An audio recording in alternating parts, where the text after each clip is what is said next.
अच्छा, ये वीडियो मैं क्यों बना रहा हूँ, क्योंकि ये बहुत सारे लोगों का मुझसे सवाल है और फरियाद भी है कि भाई हमारे साथ ये मसला हो गया, हम लुट गए, बर्बाद, इसने इतने पैसे, इतने इतने पैसे, ये मसला वो मसला। तो आप लोगों के फीडबैक होता और आप लोगों को एक राह दिखाने के लिए मैं ये वीडियो बना रहा हूँ, ताकि आप लोगों को एक अथेंटिक सोर्स ऐसी मिल जाए कि जिससे आप आंखें बंद करके अपने वीज़ाज़ वगैरह अप्लाई करवा सकें और वर्क परमिट अप्लाई करवा सकें। अस्सलाम वालेकुम दोस्तों, ये वीडियो उन तमाम लोगों के लिए है जो गल्फ़ में रहते हैं और वो लोग अपने बच्चों के और अपने मुस्तकबिल के लिए यूरोप या फिर कनाडा वर्क वीज़ा पर जाना चाहते हैं और वहीं पर सेटल डाउन होना चाहते हैं। देखें जी, मैं इस वीडियो को आप आखिर तक देखेंगे तो आपको तमाम सवालों के तमाम जवाब बिल्कुल डिटेल में आपको मिल जाएंगे और बहुत बिल्कुल क्लियर आपका हो जाएगा कॉन्सेप्ट। तो मैं आपसे रिक्वेस्ट करूंगा कि वीडियो को ज़्यादा देखें भी और ज़्यादा से ज़्यादा शेयर भी करें ताकि लोगों तक ये इन्फॉर्मेशन पहुंच जाए। मैं काफ़ी अरसे से सोच रहा था कि यार कोई ऐसी चीज़ें हों, क्योंकि बहुत सारे 2 नंबर, बहुत सारी फ्रॉड वाली इन्फॉर्मेशन मेरे तक, मेरा इनबॉक्स भरा हुआ है, सर जी वो उसने इतने पैसे ले लिए, उसने ये काम नहीं किया, उसने ये हो गया, उसने वो हो गया। बहरहाल किस्सा मुख्तसर। तो फाइनली मुझे एक अथेंटिक सोर्स मिली और वो मैंने आप लोगों के साथ शेयर किया। कॉन्टैक्ट नंबर मैंने दे दिए उनके। अब मैं आपको थोड़ा सा प्रोसेस बता देता हूँ कि आपने क्या करना है। देखें, अगर आप यूरोप जाना चाहते हैं, यूरोप के अंदर वेल्डिंग का काम है, कारपेंटर के काम की बहुत वैल्यू है, उसके बाद जो ट्रक ड्राइवर हैं स्पेशली उनकी बहुत वैल्यू है वहाँ पर, उसके बाद पैकिंग शैकिंग के काम के लोगों की वैल्यू है। तो अगर आप कारपेंटर जाते हैं या पैकिंग शैकिंग के काम पे जाते हैं तो आपको तकरीबन 1100-1200 यूरो की नौकरी वहाँ पर मिल जाएगी।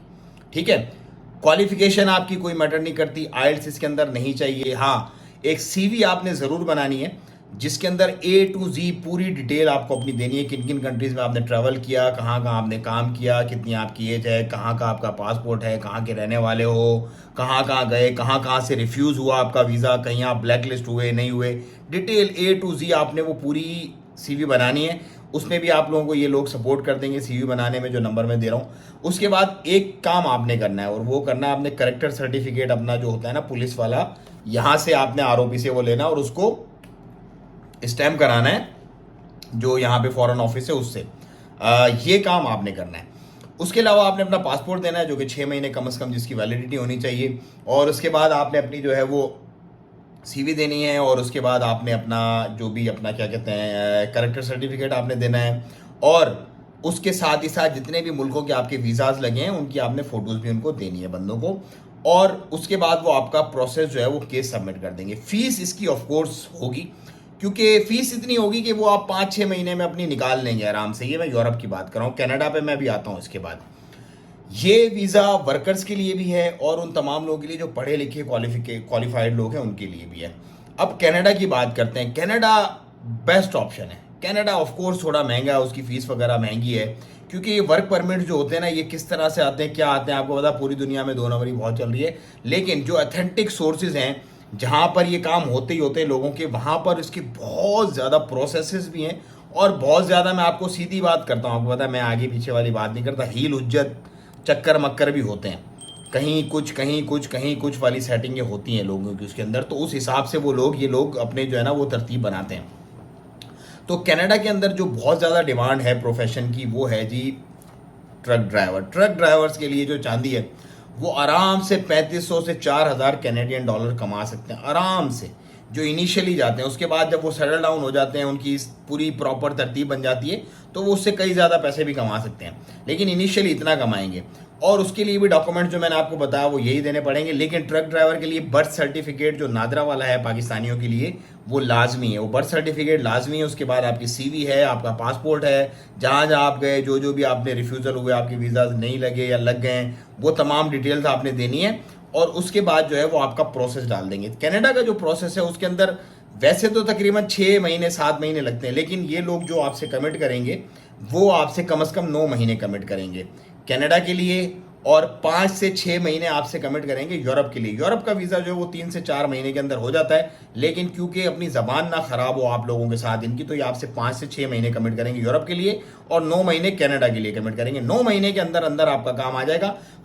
इससे क्या होगा कि ये काम आपका अथेंटिक है। अब एक और बात मैं आपको बता दूं, खुली बात, वो ये है कि इन केस अगर आप कोई रॉन्ग पेपर देते हैं, जो कि बहुत सारे लोग बहुत सारी चीज़ें, क्योंकि देखो मैं लोगों से जुड़ा हुआ हूँ, तो मुझे बहुत सारी ऐसी इन्फॉर्मेशंस होती हैं जो बाद लोगों को नहीं होती। इसमें लोग ये क्या करते हैं, इसके अंदर 2 नंबरी क्या होती है, इसके अंदर करेक्टर सर्टिफिकेट की 2 नंबरी होती है, इसके अंदर जो लोग रिफ्यूज़ हुए होते हैं ना, कहीं से ठप्पे लगे, हमें कोई क्रोएशिया से पकड़ा गया है, कोई कहीं से इटली से निकाला गया है, कोई बेल्जियम से निकाला गया है, ब्लैक लिस्ट है, वो बताते नहीं हैं।